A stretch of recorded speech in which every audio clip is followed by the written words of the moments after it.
El juicio oral. Con la adopción del modelo acusatorio oral público previsto en el Código Orgánico Procesal Penal, se produjo algunas reformas en las leyes administrativas, tales como la Ley Orgánica del Poder Judicial, la del Ministerio Público y el Código Orgánico de Justicia Militar. También las leyes de carrera judicial y de la policía científica, adicionalmente de protección a la niñez y la adolescencia y la protección de las víctimas de violencia doméstica. En conjunto conforman un paquete de leyes que debidamente es sistematizado y se complementan entre sí. El juicio ordinario oral se estructura en 3 fases según el Código Orgánico Procesal Penal hasta llegar a la sentencia. Tenemos entonces 3 fases. La primera fase, la fase preparatoria, contemplada en el artículo 262 del COP. En esta primera fase se dan los primeros pasos para el inicio del proceso, el cual comienza a través de oficio, denuncia y querella. Luego continúa con la investigación y culmina con la acusación realizada por el Ministerio Público, en la cual se deben establecer claramente los hechos y la calificación jurídica que le corresponde. Culminada la fase preparatoria, se inicia la fase intermedia. En esta fase se realizan actos de gran importancia para el proceso, debido a que el juez de control, en conocimiento de las partes, toma la decisión de abrir el juicio penal, previa admisión de la acusación del Ministerio Público. La audiencia se desarrolla según lo que establece el artículo 312 del Código Orgánico Procesal Penal. Indica que el día señalado se realizará la audiencia en la cual las partes expondrán brevemente los fundamentos de sus peticiones. Durante la audiencia, el imputado podrá solicitar que se le reciba su declaración, la cual será rendida con las formalidades previstas en la norma. Importante mencionar que en esta fase el juez debe informar a las partes sobre las medidas alternativas a la prosecución del proceso. Igualmente, no se permite que en la audiencia preliminar se planteen cuestiones que no son propias del juicio oral y público. Es oportuno acotar que la importancia del procedimiento intermedio reside en que, una vez comunicada la acusación, el imputado recibe nuevamente la posibilidad de influir en la apertura del procedimiento principal a través de requerimientos de pruebas y objeciones.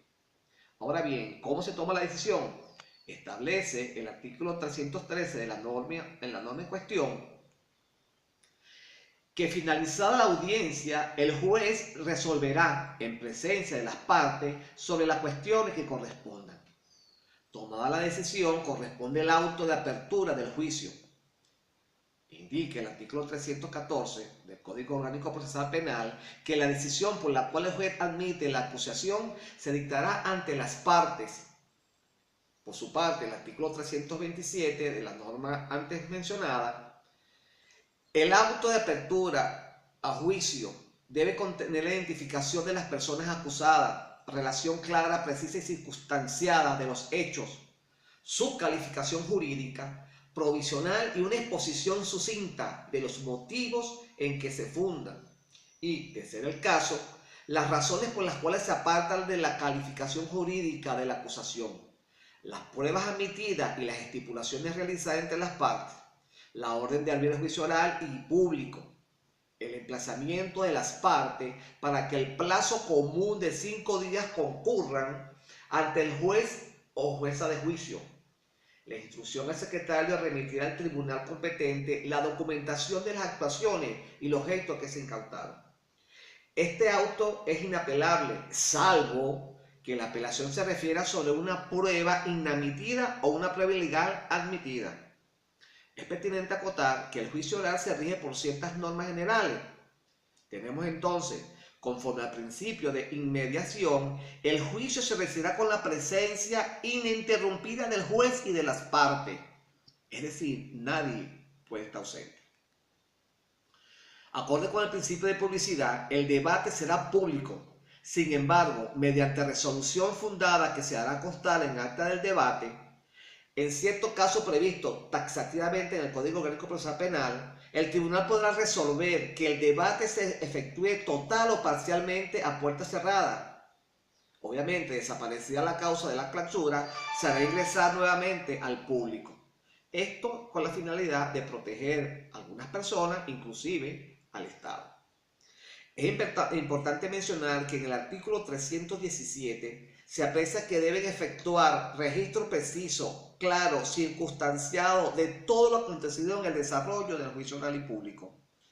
De acuerdo al principio de concentración y continuidad, el tribunal realizará el debate en el menor número de días consecutivos.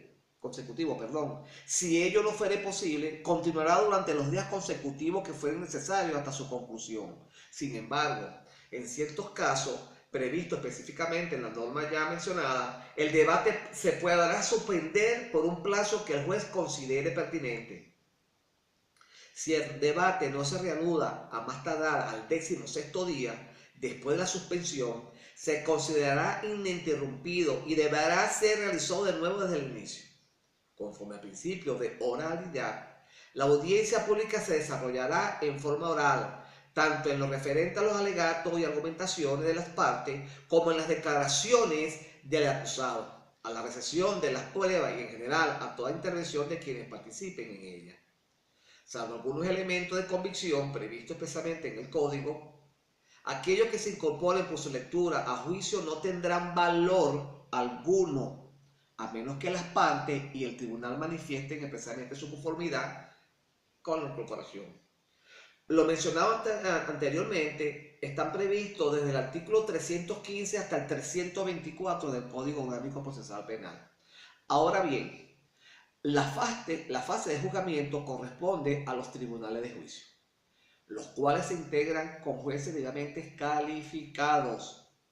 En todo caso, el juez es el quien dirige el debate, ordena la práctica de las pruebas, exige el cumplimiento de las solemnidades que correspondan, modera la discusión y resuelve los incidentes y demás solicitudes de las partes.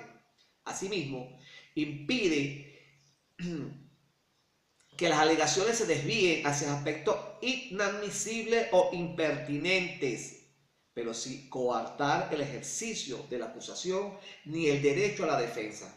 También puede limitar el tiempo del uso de la palabra a quienes investigan durante el juicio, fijando límites máximos igualitarios para todas las partes o interrumpiendo a quien haga uso manifiestamente abusivo de la facultad. Es decir, el juez tiene entre sus facultades exigirle a la defensa y al acusado que deben limitarse en el tiempo para hacer sus alegatos. Del mismo modo, ejerce las facultades disciplinarias destinadas a mantener el orden, decoro durante el debate y en general las necesidades para garantizar su eficaz realización. Con respecto a la fijación del debate, el artículo 325 establece que el juez señalará la fecha para la celebración de la audiencia de juicio, lo cual debe tener lugar no antes de 10 ni después de 15 días hábiles. Obviamente a partir de la recepción de las actuaciones, y ordenará la citación de todos los que deben concurrir. Asimismo, las partes pueden promover nuevos elementos que no hayan sido conocidos posteriormente a la audiencia preliminar.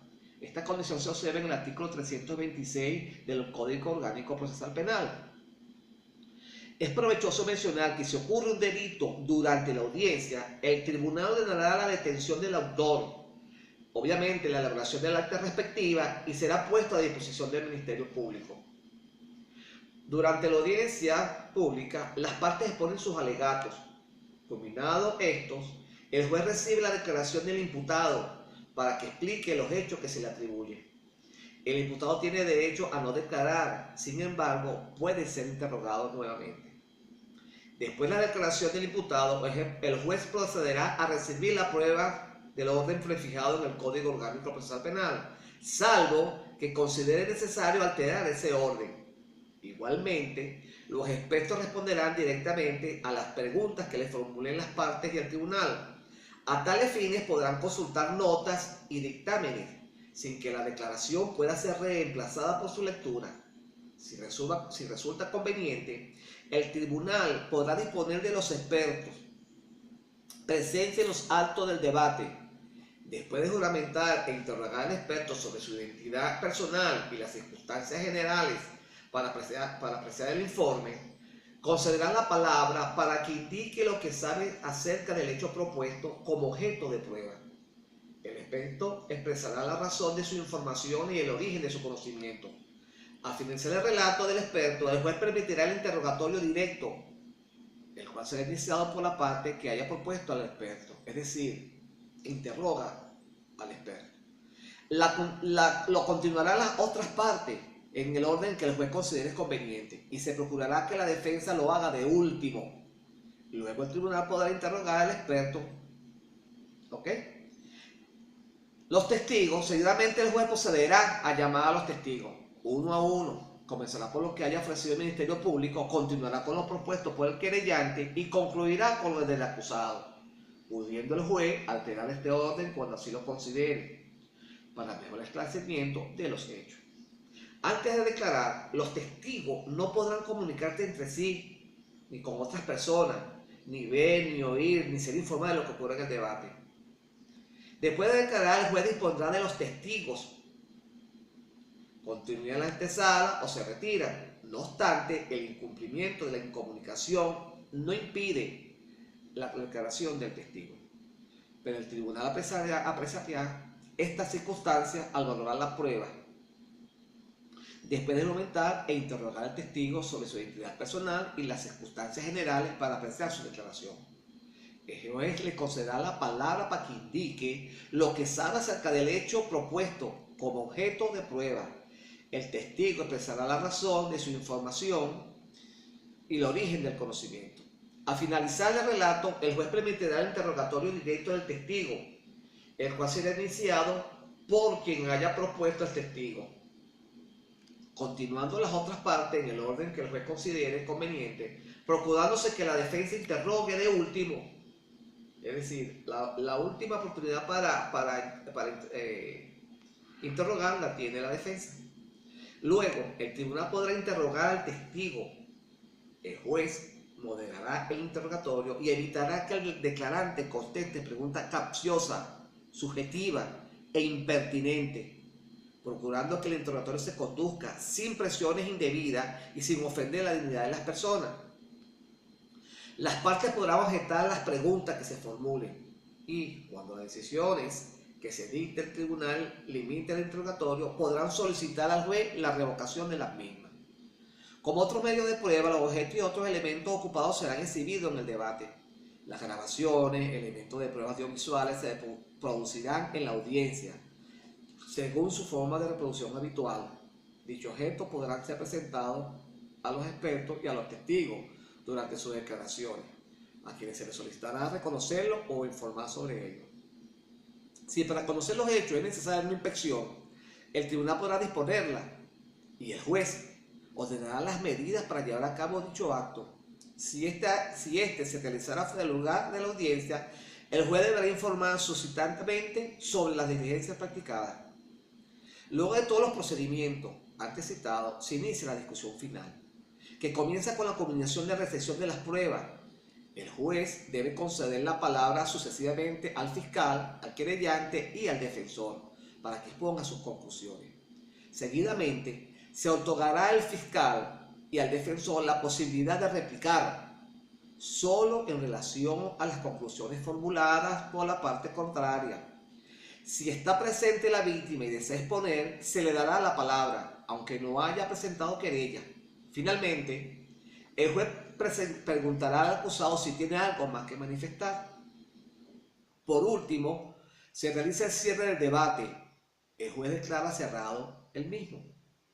Ahora bien, quien desempeñe la función de secretario durante el debate levantará un acta correspondiente, se leerá a los comparecientes inmediatamente después de la sentencia, con lo cual el acta quedará notificada. En todo caso, el acta solo demuestra modo como se desarrolló el debate, las observancias de las formalidades previstas, las personas que intervinieron y los actos que se llevaron a cabo. Ahora bien, visto todo lo anterior, corresponde hacer un pequeño análisis de la sentencia.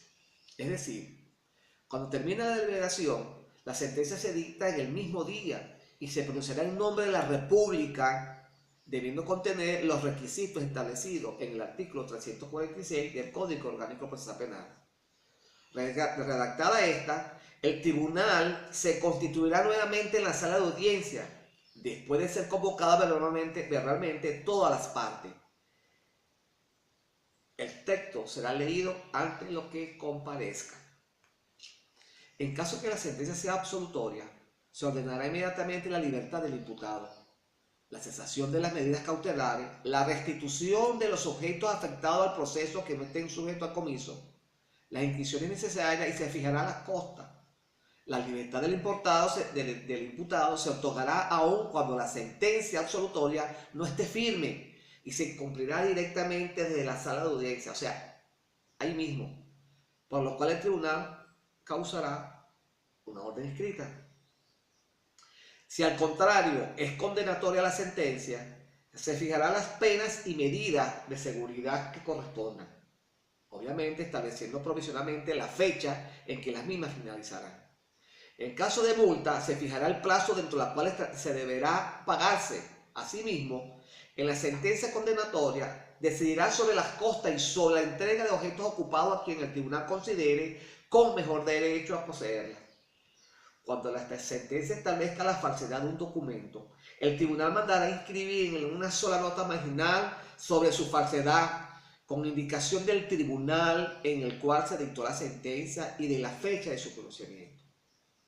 Para concluir, el juicio acusatorio oral y público es un logro que corresponde a las necesidades de la sociedad civil. Por lo tanto, es útil el cambio social. Además, Venezuela se adecua a los compromisos contraídos con organismos internacionales, a prescindir de un sistema inquisitivo, prescrito y secreto, causante de serias violaciones de los derechos humanos.